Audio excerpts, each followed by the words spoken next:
नमस्कार दोस्तों, स्वागत है आपका एग्ज़ाम वॉरियर में। तो आज हम करने वाले हैं रीजनिंग की क्लास नंबर 14। इसमें मैं आपको पार्ट 2 करवाऊंगा ब्लड रिलेशन का। जिन्होंने पार्ट 1 नहीं देखा, डिस्क्रिप्शन में मैं लिंक दे दूंगा प्लेलिस्ट का, आप वहां से उन्हें ज़रूर चेक करें। और जो नए व्यूअर्स हैं वे चैनल को ज़रूर सब्सक्राइब करें ताकि इस तरह की वीडियो आप तक पहुँच सके। और ये क्लासेस किसके लिए है? ये Himachal Pradesh police constable, SSC, GD, forest guard और बैंक एग्ज़ाम तथा तमाम उन सभी एग्ज़ाम्स के लिए है जिसमें ब्लड रिलेशन के क्वेश्चन पूछे जाते हैं। देखिए, बस फ़र्क इतना होता है कि लेवल थोड़ा आगे पीछे होता है। अगर आपका कोई बड़ा पेपर है तो उसमें आपका लेवल थोड़ा ज़्यादा होगा। अगर आप कोई पुलिस की पेपर दे रहे हो या फिर फॉरेस्ट गार्ड की तो उसमें लेवल थोड़ा सा नीचे होगा। तो बस यही फ़र्क होता है, बाकी पढ़ना आपको यही पड़ता है। तो चलिए शुरू करते हैं क्लासेस को।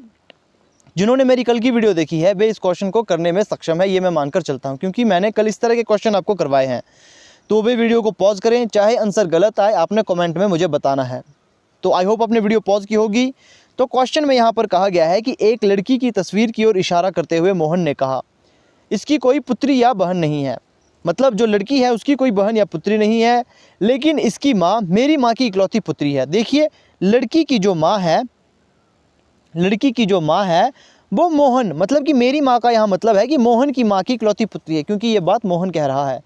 तो मोहन की माँ, यहाँ पर मोहन लिख लेंगे तो मोहन की माँ यहाँ आ जाएगी। तो उनकी इकलौती पुत्री है इस लड़की की माँ, जो तस्वीर में इंगित है, जिसकी ओर मोहन इशारा कर रहा है। तो आगे कहा गया है कि तस्वीर में इंगित लड़की का मोहन की माँ के साथ क्या संबंध है। अब देखिए, मोहन की माँ ये है तो मोहन यहाँ आएगा। अब यहाँ से पूछा गया है कि मोहन की माँ और इस लड़की का क्या संबंध है। यहाँ पर देखिए, जिसके साथ का यूज़ हो, जैसे लड़की का, तो यहाँ पर हमने लड़की का संबंध दिखाना है कि लड़की क्या आई, लड़की क्या आई मोहन की माँ की। तो यहाँ पर आप देखोगे ये क्या है, माँ की माँ क्या आती है, नानी आती है। तो ये संबंध यहाँ पर कहा गया है कि लड़की का संबंध क्या है मोहन की माँ के साथ। कल की वीडियो में मैंने आपको बताया है कि हमेशा जब भी दूसरे नंबर के जो व्यक्ति आए होते हैं उनके रेस्पेक्ट में हमने याद करना होता है कि ये क्या है। अब आप देखोगे यहाँ पर पूछा गया था कि लड़की का, तो यहाँ पर हमने लड़की का फाइंड किया, किसकी, मोहन माँ के साथ। लेकिन रिश्ता कौन सा लगेगा? रिश्ता लगेगा जो हमेशा दूसरा व्यक्ति दिया गया है। मोहन की माँ की ये लड़की क्या लगी? वो लगी नाती या पोती। तो यहाँ पर हम आंसर लेंगे ग्रैंड डॉटर, ये इनकी नाती लगी। तो यहाँ पर हमारा आंसर आ चुका है बी। आई होप आपका आंसर भी यही आया होगा। तो अगला क्वेश्चन करते हैं। यहाँ पर कहा गया है कि ए की 2 संतान है। अब मान लीजिए ए है कोई, ए की 2 संतान है, एक तो हमारे पास एल है और एक तो के है। अब हमें ये नहीं पता कि यहाँ पर इसका सेक्स क्या है। एल यहाँ पर हमारा मेल है कि फीमेल है, ये हमें कुछ पता नहीं। आगे कहा गया है कि के का विवाह एम के साथ हुआ। अब मैंने आपको बताया है कि जब विवाह वाले जो कपल आते हैं, कपल को हमेशा 2 लाइन में डिनोट करते हैं। तो के का विवाह एम के साथ हुआ, लेकिन हमें ये नहीं पता कि इसमें मेल कौन है, फीमेल कौन है। आगे कहा गया है जो। अब ध्यान दें, जो मैंने आपको सिटिंग अरेंजमेंट में बताया था कि जो शब्द किसके साथ इस्तेमाल होगा, यही भी वही फॉर्मूला लगता है कि जो हमेशा ठीक पहले आने वाले व्यक्ति के रेस्पेक्ट में कही गई बात होती है। तो जो कही गई है यहाँ एम, तो यहाँ कहा गया है कि एम आर का पुत्र है। जो एम है वो आर का पुत्र है। इसका मतलब हमारे पास इसका जो सेक्स है वो हमें पता लग चुका है, ये मेल है और ये फीमेल है। और ये किसका पुत्र है? ये आर का पुत्र है। आगे कहा गया है कि जे आर की इकलौती पुत्री है। जो जे है वो आर की इकलौती पुत्री है, मतलब ये इसकी पुत्री है, जो कि आई का दादा है। अब देखिए, आई का दादा कौन है? यहाँ पर जो शब्द का इस्तेमाल हुआ है, मतलब आर आई का दादा है। अब दादा कौन होगा? दादा कब आएगा रिश्ता? जब एम का कोई पुत्र होगा। तो एम का पुत्र होगा आई, तभी तो ये दादा कहलाएगा, क्योंकि इसके यहाँ पर 2 पुत्र दिए गए हैं, एक तो पुत्री है, एक पुत्र है। एम पुत्र है तो एम का पुत्र होगा आई। तो यहाँ पर भी यही कहा गया है कि आई एम की पुत्री है, तो यहाँ पर ये फीमेल है। एल आई से किस प्रकार संबंधित है? अब देखिए, यहाँ पर पूछा गया है कि एल आई से किस प्रकार संबंधित है। अब हमने ये डिसाइड करना है, क्या ये मामा है, क्या ये मौसी है। अब देखिए, हमें एल का जो जेंडर है वो नहीं मालूम, एल का सेक्स हमें पता नहीं है, ये मेल है या फीमेल है। अगर ये मेल होता तो ये मामा आता, फीमेल होता तो ये मौसी आती, भाई तो कतई नहीं आएगा। तो यहाँ पर अब हमें इसका जो जेंडर नहीं पता। अब जेंडर नहीं पता तो इसका मतलब ये नहीं कि आप इन 2 में से कोई भी तुक्का लगा लो। तो यहाँ पर आप देखोगे डी एक ऑप्शन है, कांट बी डिटरमाइंड। अक्सर ब्लड रिलेशनशिप के क्वेश्चंस में कांट बी डिटरमाइंड ही ज़्यादातर क्वेश्चंस का आंसर होता है, क्योंकि विद्यार्थियों को लगता ही नहीं कि ये भी होगा। वे सोचते हैं कि ये इसका भाई ही होगा तो ये इसका मामा आ जाएगा। तो यहाँ पर हमें कोई जेंडर की यहाँ पर बात नहीं कही गई है इसके बारे में, तो यहाँ पर कांट बी डिटरमाइंड आएगा, इसका खास ध्यान रखें। अगला क्वेश्चन करते हैं। यहाँ पर कहा गया है कि केतन को इंगित करते हुए नमन ने कहा। अब नमन कह रहा है, नमन मान लीजिए नमन कुछ बात कह रहा है, केतन को इंगित करते हुए नमन ने कहा वह मेरे पिता का इकलौते पुत्र का पुत्र है। नमन, केतन जो है वो किसके, मेरे, मतलब कि यहाँ पर बात कही गई है नमन, नमन के पिता, नमन के पिता, नमन के पिता, नमन के पिता के इकलौते पुत्र, मतलब कि नमन का पुत्र है, का पुत्र है। तो नमन का केतन से किस प्रकार संबंध हुआ, तो नमन की केतन की माँ से, तो जो नमन है नमन का केतन की माँ से, केतन की माँ कौन होगी, तो केतन की माँ होगी नमन की पत्नी, तो इसकी पत्नी का संबंध यहाँ पर कहा गया है कि, तो नमन से केतन की माँ का क्या संबंध, तो उसकी पत्नी होगी वो, यहाँ पर आप देखिए वो उसकी वाइफ होगी। क्वेश्चन फिर से समझें, केतन को इंगित करते हुए नमन ने कहा, सबसे पहले बात कही नमन ने, आप देखोगे बात यहाँ पर नमन ने कही कि वह मेरे पिता के, वह मेरे पिता के, तो पिता हमने लिख लिया, पिता का इकलौता पुत्र, इकलौते पुत्र का मतलब क्या होता है कि एक ही बेटा है उसका, तो वो नमन आ चुका, के पुत्र, इसका बेटा का पुत्र है। अब देखिए ये इसका पुत्र है, और नमन से केतन की माँ का क्या संबंध है, नमन का जो है केतन की माँ से क्या संबंध है, वो उसकी पत्नी ही होगी ना, तो यहाँ पर आंसर आपका सी चला जाएगा।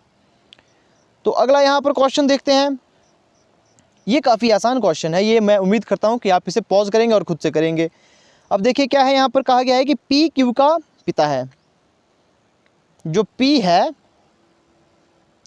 पी क्यू का पिता है, तो एक स्टेप नीचे लिख लेंगे, एक जनरेशन नीचे चली जाएगी, और कहा गया है और आर का दादा है। अब और किसके रेस्पेक्ट में कही गई बात होती है, जिसने मेरी रीजनिंग की सिटिंग अरेंजमेंट की वीडियोस देखी है उसे मालूम है कि जो और है, और हमेशा सबसे पहले वाले व्यक्ति के रेस्पेक्ट में कही गई बात होती है। यहाँ कहा गया है कि पी आर का दादा है, पी आर का दादा है, इसका मतलब ये इसका पुत्र होगा, पुत्र या पुत्री जो भी है वो होगा। आगे कहा गया है जो एस का भाई है, अब जो किसके रेस्पेक्ट में कही गई बात है, ठीक उससे आने वाले व्यक्ति से पहले के रेस्पेक्ट में कही गई बात है, तो मतलब ये आर के रेस्पेक्ट में कही गई है, आर एस का भाई है, इसका मतलब इसका हमें यहाँ पर फीमेल, यहाँ पर इसका सेक्स हमें पता लग चुका है, ये इसका हमें पता लग चुका है कि ये सब मेल है क्योंकि ये इसके पुत्र हैं। आगे कहा गया है कि एस की माँ टी, एस की माँ टी है, वी से विवाहित है। अब देखिए एस की माँ है कोई, टी है वो, अब वो विवाहित है वी से, तो इनका हमें जेंडर पता लग चुका। आगे कहा गया है कि टी क्यू की बहन है, जो टी है वो क्यू की बहन है, तो वी पी से क्या संबंध रखता है, तो जो वी है वो पी से क्या संबंध रखेगा, इसका संबंध हमने बताना है। हमने यहाँ पर इन दोनों का संबंध बताना है कि ये वी किस तरह से संबंध रखेगा। देखिए सबसे पहली जनरेशन तो ये हुई, पहली जनरेशन ये हुई, दूसरी जनरेशन ये हुई, तीसरी जनरेशन ये थी।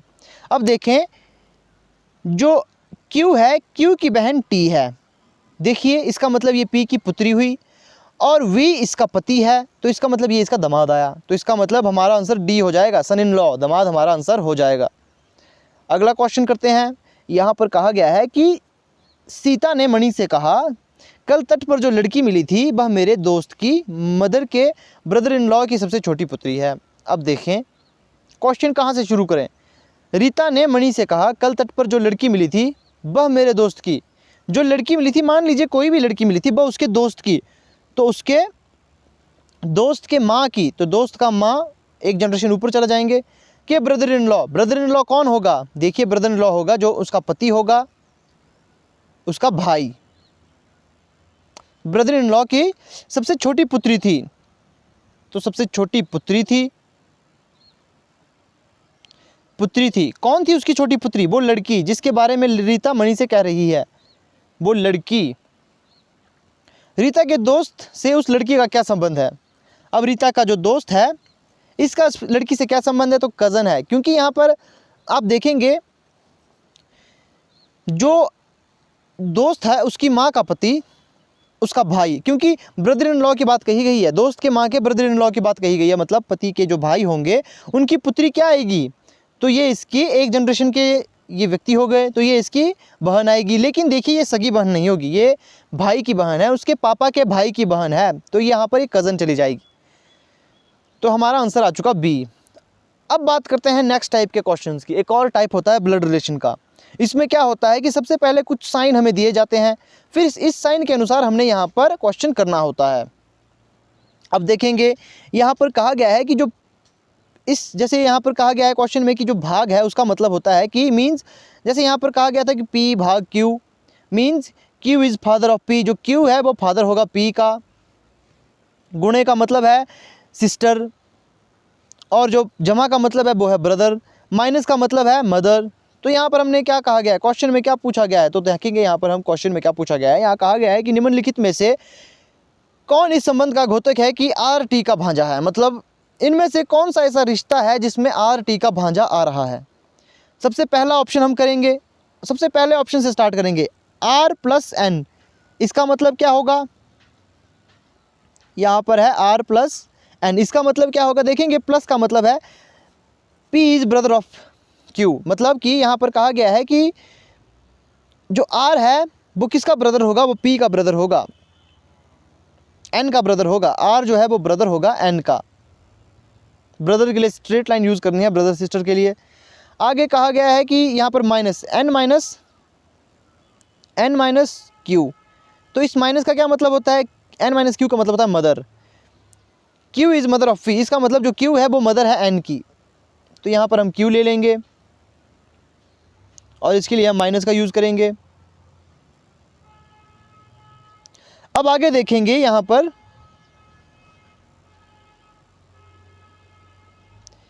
हमने Q लिख लिया और यहाँ पर माइनस का साइन यूज़ कर लिया। तो आगे देखेंगे आगे क्या कहा गया है, आगे कहा गया है कि Q × T, Q × T, इसका मतलब क्या है, इनटू का मतलब है P सिस्टर ऑफ Q, मतलब कि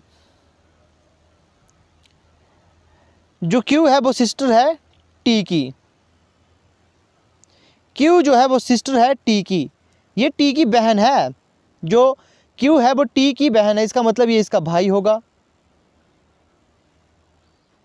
तो अब हमने यहाँ पर ज्ञात करना है कि RT का भांजा आ रहा है, क्या RT का भांजा आ रहा है। तो आप देखोगे यहाँ पर हमारे पास जो रिश्ता बनकर आया, सबसे पहले तो जो R है वो है R है ब्रदर N का, और N की माँ है, और N की माँ Q है, और जो यहाँ पर Q है बहन T की, तो यहाँ पर ये भांजा निकल कर आ रहा है। तो इसका मतलब क्या है, हमारे पास ऑप्शन जो A है वो ठीक है, RT का भांजा यहाँ पर आ चुका है। अगला क्वेश्चन करते हैं। इस क्वेश्चन में आपको समझ नहीं आया तो अगले क्वेश्चन में आपको जरूर। तो अब बात करते हैं नेक्स्ट क्वेश्चंस की। अब देखिए, एक आपने इसमें ट्रिप लेनी है। जैसे अभी मैं क्वेश्चन आपको बता देता हूँ। जैसे यहाँ कहा गया है कि यदि A * B का अर्थ है B का पिता A है, A × B का मतलब है कि A की माता A है। अब देखिए यहाँ पर क्वेश्चन कहने का मतलब क्या है, क्वेश्चन का मतलब है अगर आपके पास दिया गया है A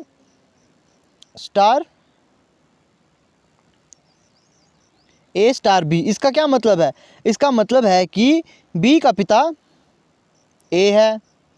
अगर आपके पास दिया होगा A × B, इसका क्या मतलब है, इसका मतलब है कि B की माता A है, जो B है उसकी माता A है।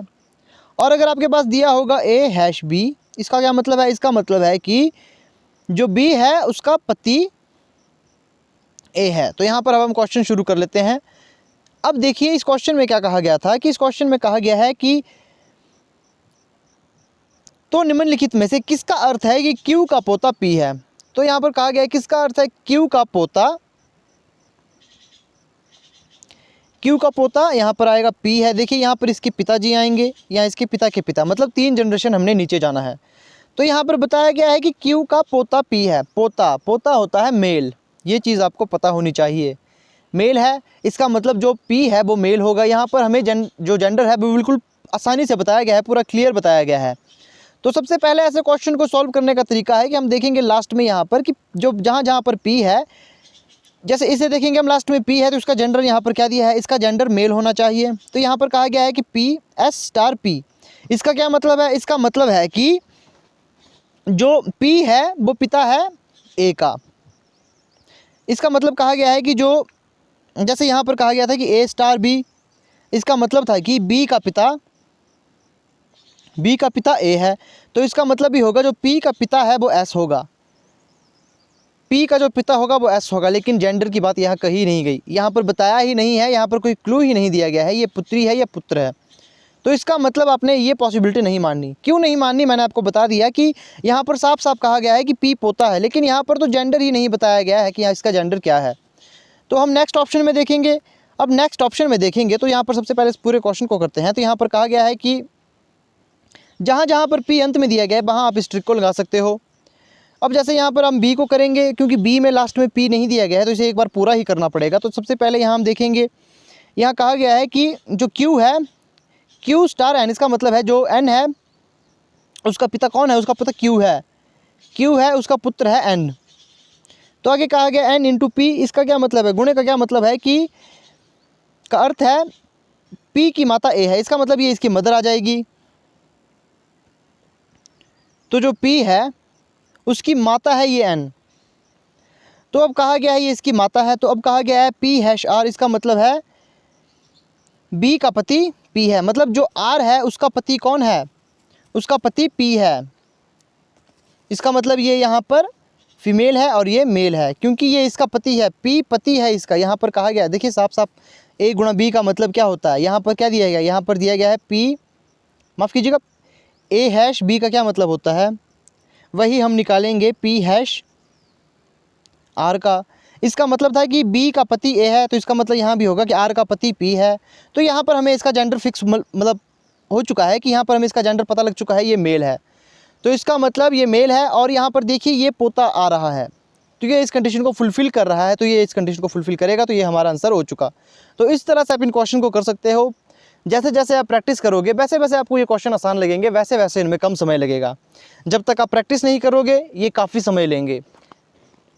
तो ये थी आज की वीडियो के कुछ इंपॉर्टेंट क्वेश्चंस। आई होप आपको वीडियो अच्छी लगी होगी। अगर वीडियो में कोई गलती होती है कमेंट करके ज़रूर बताएं, और अगर आपको वीडियो अच्छी लगती है तो इसे शेयर और लाइक ज़रूर करें और चैनल को ज़रूर सब्सक्राइब करें।